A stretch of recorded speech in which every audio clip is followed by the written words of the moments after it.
Jaipur via Kota. कृपया ध्यान आपको अहमदाबाद दिल्ली में आपका स्वागत. Lucknow Junction. ನಿಲ್ದಾಣದ ಕಡೆಗೆ ಹೊರಟಿರುವ ರೈಲು Hyderabad Superfast Express পরবর্তী স্টেশন নেতাজি ভবন कृपया ध्यान दियो.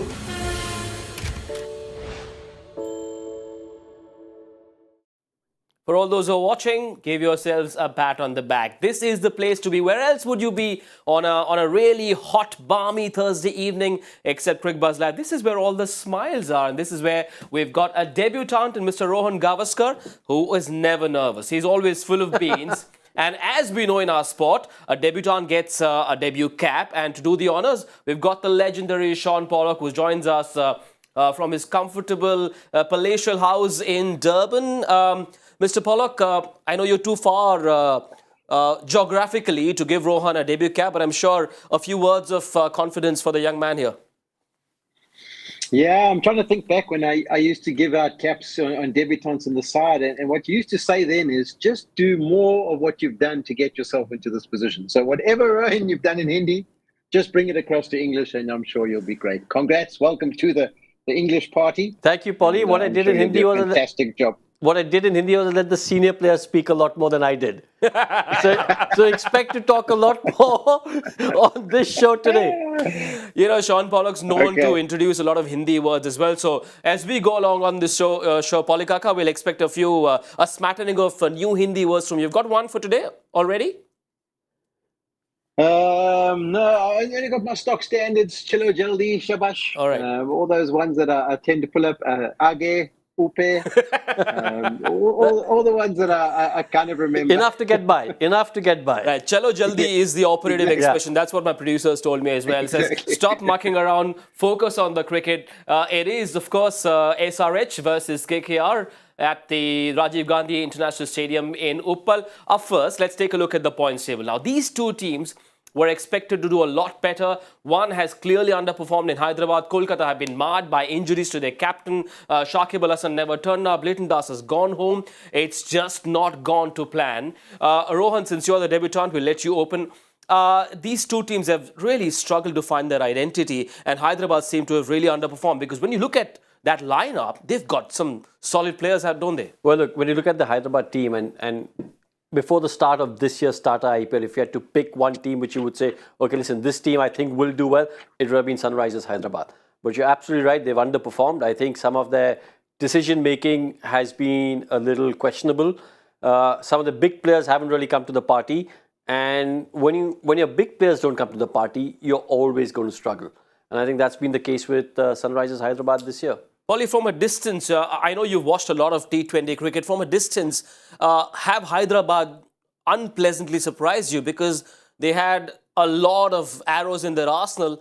Things just haven't worked. What's the key reason? Have they been impatient? Have they just not been able to find their identity, their first choice 11? What's gone wrong for Hyderabad so far? Yeah, I think your point about identity is key. I mean, if you think of the history of how they've performed, they've always relied on the top three, haven't they, to really get them off to good starts. You think of your Bairstows, your Williamsons, your Warners, who were absolutely brilliant for them. And I just don't feel that they've been able to find that. And Markram, who the one that turned to as captain, hasn't quite fired on the same level as we saw him last season. So I think that's the issues that they're having at the moment. I just feel that they're a side that's got potential. They've got some real class players, but they haven't knitted and gelled together as much as they possibly can. Yes, the points table looks really interesting as well. These two teams at 8 and 9. Hyderabad have got an extra game in hand. And for KKR, I mean, you're a Bengal man, Rohan. You know how passionate they are. Nothing less than a win will do for them, not just on the points table, but for pride as well. Well, look, I think, if you have a look at where KKR are on the points table, the number of games they play, I think this game is far more important from Sunrisers Hyderabad's point of view. I think KKR, realistically speaking, out of the race. Sunrisers Hyderabad have a slim chance, an outside chance, if they keep winning from here on in. So more important for Sunrisers Hyderabad, but KKR, everyone in Kolkata and in Bengal will be extremely disappointed with the way the season's gone. There have been a few individual performances which have lit up the IPL. Rinku Singh, Venkatesh Iyer, Shardul Thakur, and I think that's been the problem. If you have a look at the games that KKR have won, is because it's not been like a team effort, but you can pick out one individual in that game and say, okay, listen, if it wasn't for Rinku Singh, 31 in that final over, boom, KKR were done. If it wasn't for Shardul Thakur playing that magnificent innings of 60 plus, boom, KKR were done. So it's been a case of more individual performances rather than a team effort, and I think that's what's hurt them. Right, for KKR though, the problem starts right from at the top. They've tried about 12 different opening combinations, I suppose. So 12 different players, correction, not combinations. They've struggled really. Jason Roy, I've been told, comes back in, and that should really calm the nerves of the passionate, troubled Kolkata fans. Well, if you've got a player like Jason Roy, who's so explosive, and we've seen him, his pedigree in not only IPL but in international cricket. You've got a player of that kind of destructive quality at the top of the order. You want to make use of that. Yep. Having said that, they've struggled with that opening combination, opening partnership. If you have a look at the teams that are most successful, not just this season, but throughout the history of the IPL, it will be a team that's well settled and that don't make too many changes, so they're playing 11 or playing 12. They'll have 13 or 14 players, and they'll sort of mix those 13 and 14 players depending on what the pitch is. But basically, your 10 players out of that 11 will be settled. You might make a change or two. KKR, teams like KKR, SRH make a lot of changes because there is confusion in the ranks. They don't know what's happening. Is this the right team? And that sort of happens when you start losing matches. Again, like I said, too many changes in the KKR 11 over the last 7 or 8 games, and that's not helped them as well. Yes, well, Kolkata won the toss and they've chosen to bat first. Polly, for you, Gurbaz and Roy, is that their best bet at the top? Because nothing else they've tried has worked. Jason Roy comes back in. He didn't play that last game because of a niggle. It's good that he's in. And is this the duo that inspires the most confidence for you? These are the numbers. Well, I tell you, if those numbers at the top of the order, they're starting to look really good, aren't they? I mean, averages, strike rate, they'll be absolutely flying. But I agree with Rohan. I think this has been an issue for them for a couple of seasons now. I mean, we even go back to last season, the season before. They haven't been able to settle on those top two. And they've chopped and changed so many times. I think it was a masterstroke last night, or the other game that they played with Cricbuzz coming in. I mean, having to deal with Rashid Khan and Nur Ahmed. I mean, the way he played was brilliant in that 80 that he managed to compile. So you've got to hope that with the confidence, he's got 250s in the tournament so far. You've got to think that after that last innings, and if he has Jason Roy firing at the other end, it may just be the spark that they require. But they've got to settle on something. I mean, as Rohan touches on, I think their tournament's pretty much done and dusted. But if they're going to have some success, I think they need to stick with these two at the top of the order and really give them a run. I mean, it's a belter of a wicket that they're playing in Kolkata these days. And then as they go around, they need to adapt their ability to deal with the surfaces that they face. But he's right too, and we've always talked top three. If your top three fire throughout the tournament, invariably you get yourself into a strong position in the tournament and you end up doing pretty well. Is this kind of confusion, Shaun, a function of how they've had change in leadership at the last moment? Shreyas Iyer getting injured, a new coach comes in, Nitish Rana is a new captain, he's never captained the IPL. Is that the reason they've not been able to find that opening combination? Whose team is this? Yeah, curveball. I mean, you basically go to the auction, you set up your side and you have a few replacements. I mean, if we look at the side, they probably wouldn't have looked to start with Gurbaz. Jason Roy comes in as a substitution or injury replacement. This wasn't the plan. When they picked their team at the auction and they left that auction theatre, they weren't thinking that these two would play much of a part, if any part at all. So you are thrown with a curveball, and that's why sometimes when you look at selection and you look at teams being put onto the field, it's underrated the ability to continuously be on the park without being injured. And, even from a test perspective, one-day perspective, T20 perspective, when your guys keep rocking up, keep being selected, don't miss on injury, it gives your team that little impetus. It gives your team that little momentum. I mean, I know we don't like to use the word momentum on the show, but it does. It allows everyone to settle because you know your role. You're not looking to say, okay, well, who's going to give a chance today? I mean, even Jason Roy comes in, he gets a good score, and then he misses the next game through injury. So it's those kind of curveballs that you have to deal with as management, but they're not nice when they arise. I'm just going to touch on something Shaun said about, you need your top three to fire. Do you know why CSK have been so successful this year? If not one, if not both, at least one of the openers in every game has got 40 plus. So they've got enough, one opener has got enough to a start, if not both. and that's why they've been so successful. You need that top three. You need that top three to really fire. For you to set yourself and give yourself a chance. Yes, a team has to take off for it to soar high, and that's been Hyderabad's problems as well. So two teams with similar problems up top, although in this match, we will see Kolkata bat first. We must touch upon Hyderabad's worries as well, because on paper, it looks like a solid team. Here's a look at the Kolkata starting 11. Jason Roy comes in. Cricbuzz is going to open with him. But as far as the rest of the lineup is concerned, Rohan, can they mix things up a little bit? Can they change the number at which an Andre Russell bats? It's been a question that a lot of KKR fans are asking. What is the issue with sending him a little bit earlier? Not the number at which he bats, but the over in which he comes into bat. Yeah, look, I think it's funny because for me, T20 is that format of cricket where you've got to be thinking on your toes all the time. You've got to have a plan A, plan B, plan C. Yep. What we've seen in terms of batting orders being flexible, we've seen that in Test cricket in the 1930s when Don Bradman reversed the batting order.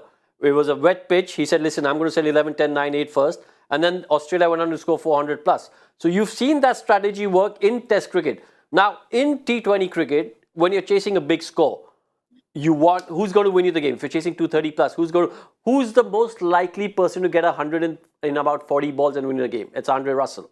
So you've got to give him that opportunity. I can understand. I know what they want is Andre Russell to go and bat in the last 5 overs or last 6 overs. But what if it's his day? What if it's the day when everything clicks for him? You're depriving someone with destructive batting ability. You'll have a look at his numbers, right? Look at his strike rate. Let's have a look at his strike rate. Before the 13th over, if he goes in, that's 170. If he goes in after the 13th over, that's 151. You've got data right there in front of you. Now, what that clearly tells you is that if he gives himself a little bit of time to get set, he's destructive. He is destructive. And you want that from him. Ollie, is it matchups that have influenced the decision to send him lower down the order? Or do teams overdo this whole matchup business? Or do you just look at his supreme big hitting ability and say, listen, you've got a job to do. There's no Shreyas Iyer. And so as a senior player, you take on a larger role and bat higher up because that's where you can have maximum impact. Yeah, it's the big word that everyone uses about these matchups, but I'm not 100% convinced by it. I just think that if you're a good enough player, you can adapt to take on whoever the opposition throw at you.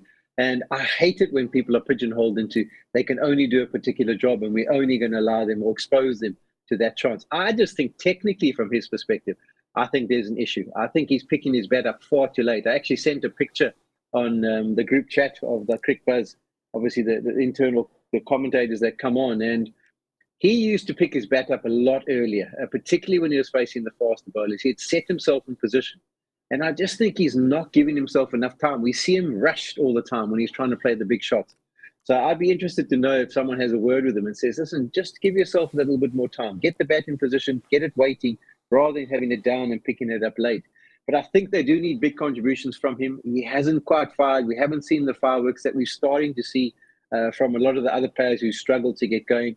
Also, his fellow West Indian, Nareen, I mean, we've expected such high quality from him over the years, haven't we? And he hasn't hit those sort of heights this season. I think the change of surfaces, Kolkata, has damaged him a little bit. It's damaged his confidence. He used to just rock up, and in those matches he'd go 2 for 20 in his 4 overs. But he keeps coming back, and he's getting a bit more punished. And he's not having that impact as well. So they do need the 2 West Indian pros to step up if they are to get some good performance. Yes, Sunil Narine, it's been a hot topic of discussion in Addas across Kolkata, across Bengal. Wherever there are Bengalis on this planet, they've been discussing the rain, what to do with the rain. And we've got a question on Sunil Narine as well with hashtag #AskCricBuzzLive. Naman or Nomon, if he is from Bengal, is it high time that KKR put emotion aside and replace Narine with an international pacer? The options are Saudi or Ferguson. Rohan. Is Narine past his sell-by date? I've got a completely left field view. If KKR lose this game tonight, they're out of the tournament. Then I would not even bother with the international pacers. I'm looking to build a team for the future where I'd say, okay, listen, let me try some of the local guys out and see who's going to succeed. Who's doing well, because you know what Saudi can do. You know what Ferguson can do. You've seen them. You've seen their quality. There's a reason why in a limited number of overseas players, they are in your side. Because you know they've got quality, you know they've got ability. You want to now see the local players. If you're out of the tournament, give the local players a chance. See whether they can cut it. Because look, listen, there's a big difference between domestic cricket and the IPL, and the difference is crowd, pressure, TV cameras. You're at the ground, you suddenly see Ravi Shastri right there. You see Kevin Peterson right there, and you're thinking, oh, listen, I've got to impress these guys. While when you're playing a domestic game, like I said, there are 5 people and a dog at the stadium. So you're not worried about all of that. You're not worried about what the commentator is going to say about you. You're not worried about, the crowd sledging you when you're fielding and in the boundary line. Different kinds of pressure. So you want to see which of your younger domestic players can cut it. And I would, if KKR are out of the tournament, that's what I would do. The numbers don't look good for Sunil Narine. He's got great pedigree. History suggests that this guy can win a game on his own with the ball or the bat. He used to turn a T20 game into a 16-over innings because of his 4 overs. Paulie, now these numbers don't really suit the player of Narine's reputation. What's your response to that question from Naman? Yeah, I think it's a challenge. I mean, we look around, you look at someone like a Dwayne Bravo. When was it time for them to cut ties with him? Kieran Pollard. The emotion definitely plays a part. And when you just think of all the contributions he's made, it's a hard one to say, listen, I think it's time for you to sit on the side and us to have a look at other players. But eventually it goes down to what you're getting from the individual. And as I say, I think he's a little bit low in confidence. And I do think their local conditions do not suit him. So half the matches are not playing into his hands like they used to. So particularly away from home, unless you get a surface that's going to play a part. I think also Chakravarti is very similar to what he is. And that's also the challenge, is that they kind of competing to bowl at the same time and to do the similar kind of job, which creates a little bit of confusion at times. So, I think obviously he's playing tonight. If it doesn't go according to plan in this match, I mean, he's been selected already. Yes. Then I think they might start to see. Kolkata have a few questions to ask themselves and answer them over a period of time. They will have to look at future seasons as well. They need to sort out their leadership question mark as well. For now, let's take a look at what 11 Hyderabad have gone in with. This is their bowling first 11, and therefore you find Tina Trajan in there. I suppose Abdul Samad's there as well. Marco Jansen comes in, and Karthik Tyagi comes in as well. Rohan, what do you make of this bowling first 11? Well, I'm really looking forward to seeing Karthik Tyagi bowl. I saw him play in the under-19s for India. India under-19s. He's got a really good in-dipping Yorker. So I want to see if we get to see some of those in-dipping Yorkers, if he has the confidence to try and hit those, because it's a high-risk, high-reward delivery. Yep. We've seen that a lot of bowlers trying to bowl that Yorker in the death overs, in that final over, being hit for 6s because you've missed your length by just a wee bit. So I want to see if Karthik does that. But again, similar, I mean, they're bowling first, but if you have a look at the Hyderabad's problem, it's pretty similar to KKR's problems, where, chopping and changing at the top of the order. Yes, when it comes to batting. So yep. Harry Brooks sort of confused them with that 100. They're not sure whether to drop him. Barring that 100, Paulie, there hasn't been much coming in from Harry Brooks. Mayank Agarwal has looked a pale shadow of himself. Abhishek Sharma, the lone positive. Who of these two should open for you in this match? Yeah, I think I was really impressed with what I saw from Abhishek in the last game. He was really good, wasn't he? I mean, he looked like a completely different player to the others that walked to the crease. So I like the left-handed, right-handed combination as well. I just think it works. For me, I would go Harry Brook at the top. I don't think his game at this stage of his career is able to adapt to the middle overs as well as Mayank Agarwal would be able to. If Mayank comes in, I still agree his best spot is at the top. But if he does come in the middle overs and the spinners are operating, I think he's got more options and he can adjust his game. He's more experienced in these kind of conditions. So I would go that Abhishek, and then I would go Harry Brook at the top for me. Everyone else sort of bats out of position, one number below. Is that okay in this format? Listen, like I said, you've got to be flexible. Yep. That's the beauty of this game. You've got to be able to adapt, as Paulie said, to different conditions and different situations. The crazy thing is, though, when you had a look at those, Abhishek Sharma, Harry Brook and Mayank Agarwal, the one certainty as to who we'd want to open is Abhishek Sharma. Yeah. Harry Brook has been a phenomena in international cricket over the last, 12 to 18 months. Mayank Agarwal, India cricketer. But the one certainty we're saying, okay, listen, who's dead cert to open? Abhishek Sharma. And then we're debating whether it should be Mayank or Harry. But I'm with Paulie. I think it should be Harry Brook because, we've seen he can be a destructive player. He's not really kicked on in this IPL other than that 100.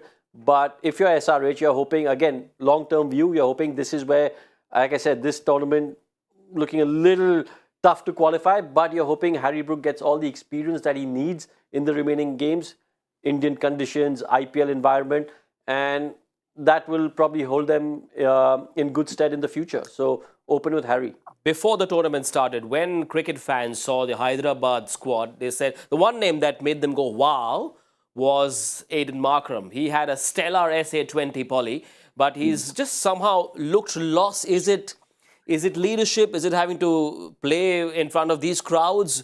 What is it? He joined the team late because he was representing his country. What's gone wrong for Markram? Yeah, I think also if you look at last season, he kind of walked to the crease on quite a few occasions with the ability to play with freedom.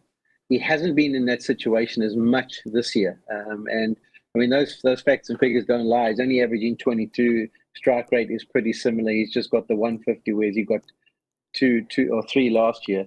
I don't think it's the responsibility of captain. He's used to doing that. I don't think it's a big thing for him. I mean, obviously, it is a nice thing when your team's winning and your team's playing with confidence. It tends to rub off on someone. No, your views are music to everyone's ears, so go on. Yeah, so I think for them, I just actually think it might be worth Klaasen being said, listen, you're in such good touch. If we get off to a decent start, maybe he gets a little bit of promotion. He's striking it really well. He's full of confidence. And sometimes just a change of role for Markram maybe comes in a little bit later, means he plays with a bit more freedom because he doesn't feel that responsibility. Interesting change also, Marco Jansen comes back. Akil Hussain, I thought he was all right, but I think he was horses for courses for that surface that they played in the other day. But I think he also, he needs to come a little bit more to the party. And I'll say this as a South African because, he's now starting to get more than enough experience where he needs to step up. And the same boat for Markram. I mean, he's an accomplished player, a really quality player for South Africa. And with this new responsibility, he does need to step up. So they'll be looking to both the South Africans, all three of the South Africans, to really play more of a role. You've also seen. I just want to ask Paulie a question. I mean, Paul, we've sort of agreed that it's got to be Harry Brook and Abhishek to open. But would you rather have Klaasen coming in at 3 instead of Mayank? Because just the kind of touch he's in, and we know he's an excellent player of pace and spin, and maybe Mayank coming down to number 4, or would you have Mayank at 3? Yeah, I think I'd be flexible. I think Klaasen after 7 or 8 or so overs, I think that's when you look to get him in. It's just that he hasn't played the role of up front for a while. Even for South Africa, he tends to come later on. So to thrust him in there when Mayank can do the job, and then Mayank kind of, what role does he possibly play? So I would be flexible with Klaasen. I would have him waiting, particularly after 8 or 10 overs. And the way he's striking it, I'd then say, okay, give it a go. Yes, we will talk a little bit about Henrik Klaasen as well in the mid-game show, just as we look ahead to Hyderabad's batting. But the one man that's been doing the job, Rohan, for Hyderabad with the ball, with the new ball, is Bhuvneshwar Kumar. When he has this brand new white ball in his hands, Rohan, it's almost like there's a magician at work. He's able to get a wicket in the first over. He's picked up 24 wickets in the first over. In the history of the IPL, he's done that 4 times in this IPL. You want a bowler like that, but he needs support as well. But Bhuvneshwar Kumar has been in great touch. Yeah, I mean, you have a look at those numbers over his IPL career, and they're just phenomenal. Average of 22, strike rate of 26, economy 5, 24 times. Like you mentioned, a wicket in the first over. Of the innings, and that's what you want, right? You pick a wicket up in the first over, suddenly the batting team's on the back foot. They're thinking, okay, listen, we've got to make sure we don't lose another wicket in the power play. And they're not thinking just about scoring runs. They're thinking about, okay, listen, maybe be a little bit careful. And that always helps. Look, 20-over game. If you take 2 overs away where you're, as a batting unit, you're thinking, okay, listen, let's not lose a wicket here, and let's not take too many risks. That's 10% of the overs. Just 2 overs. That's 10% of the overs. So if you're thinking for 2 overs, okay, I'm not going to lose a wicket here. I'm just going to try and nudge it around, maybe pick up a 1 or 2. Maybe if the bat ball presents itself, I'll try and hit it for a boundary. That's 10% of the overs where you said, okay, listen, I'm not going to take a risk. And that's a huge advantage. Now, Bhuvneshwar Kumar has played for a team that's not scored enough runs. Some would say he's probably stuck in the wrong team. He needs to play with a team that gives him enough runs for him to be a little more impactful. It's been a bit of a lonely journey for him here, hasn't it? Yeah, it has, but I don't think he'd be worried too much about that. I mean, he's a very much a professional individual, and when he gets to the crease, he's looking to have an impact. Whether they've got lots of runs on the board or a little bit of runs on the board, those first 2 or 3 overs that he bowls in particular, he's really looking to play a part.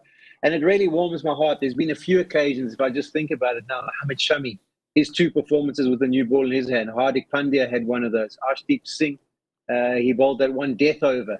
We often see the spinners dominating in the middle, but Bobby's one of those guys who's got that ability to really put teams under pressure in those initial 3 overs with the shape that he gets. He's got a wicket-taking ability.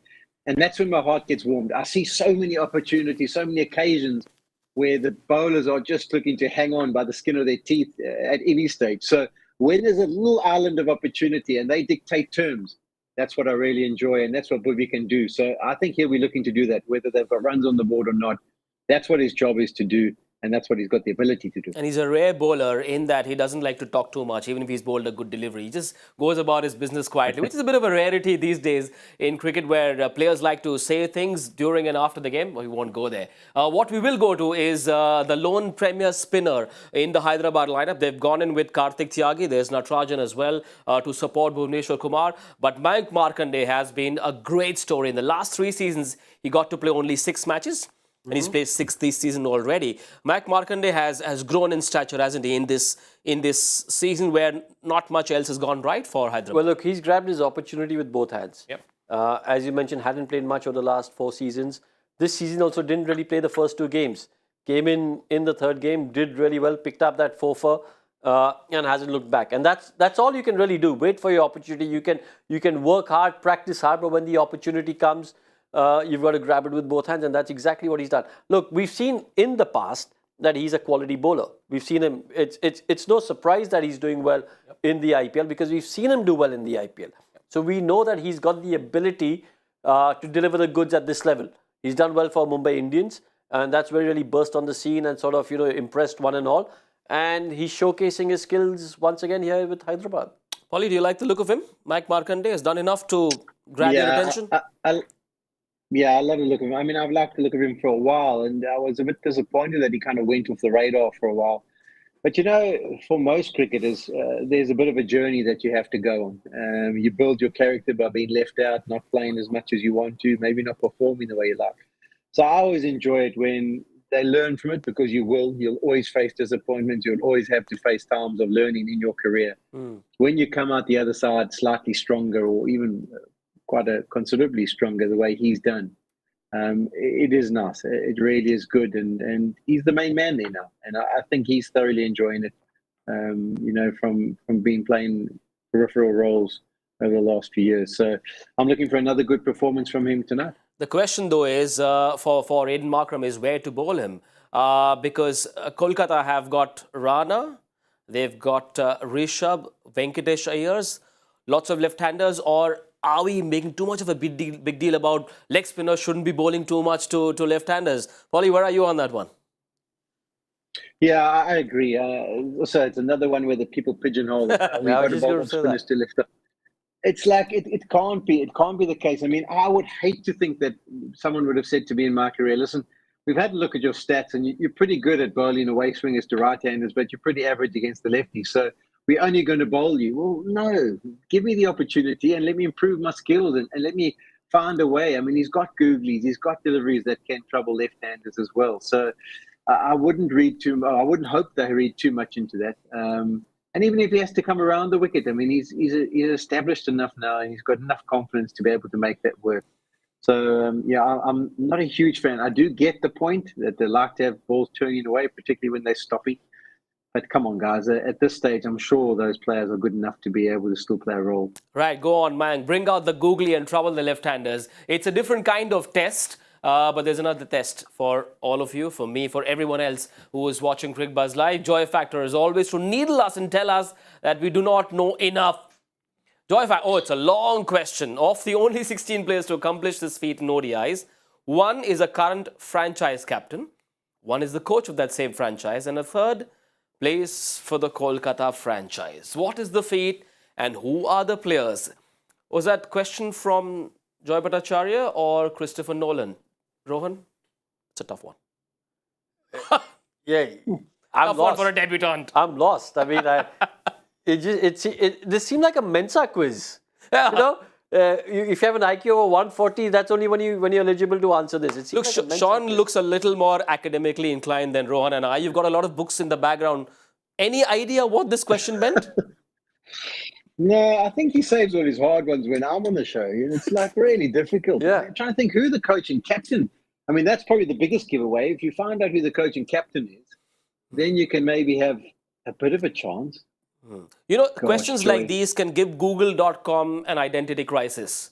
Well, try your best and send in your answers, and make sure you tag Cricbuzz on Twitter, on Instagram, or wherever you are, and we'll see if anyone gets it right. Or does Joy have a few separate Twitter accounts from which he can answer this question? Only Joy knows the answer to these questions. We're pretty much done with all that we had to chat. A quick look at the Impact subs as well before we get your predictions, gentlemen. Abdul Samad's there. Who could come in for these sides? If we can quickly pull up the graphic which mentions these names. So Rahul Tripathi looks most likely to come in when Hyderabad bat. Yeah, I think so. I mean, that would be the obvious candidate. He'd be the obvious candidate because, again, he is an exceptional player. Kolkata, you again look at someone like Suyash. Or Yep, Kolkata batting first. So when they bowl, yeah, so Suyash, it could be. Or even Kijrolia could be, depending on what the surface is like. So it could be Suyash or Kijrolia. Right, Polly, your picks and your prediction for the first innings. Quickly. Yeah, I think it's made much easier with these subs, isn't it? I mean, you used to have to get your balance just right as a coach and captain. Now they've got the advantage of always bringing them guys in. But as far as the score, I'm thinking 177. All right. To start. Okay, Rohan, for you? I'm going to go with 169. You know what? I like Kolkata. Let's go with 195. Only for Shah Rukh. I have a soft corner. I know he's not going to bat. I know Shah Rukh is not going to come out and bat. But just for the love of Kolkata, the beautiful city, I'm going to go with 195. We're done with Cricbuzz Live, the pre-show. But make sure you join us on Cricbuzz Combox at the end of 10 overs. Bye for now. Jaipur via Kota. कृपया ध्यान आपो अहमदाबाद दिल्ली में आपका स्वागत Lucknow Junction. ನಿಲ್ದಾಣದ ಕಡೆಗೆ ಹೊರಟಿರುವವರೇ Chennai Hyderabad Superfast Express পরবর্তী station Netaji ভবন। कृपया ध्यान दो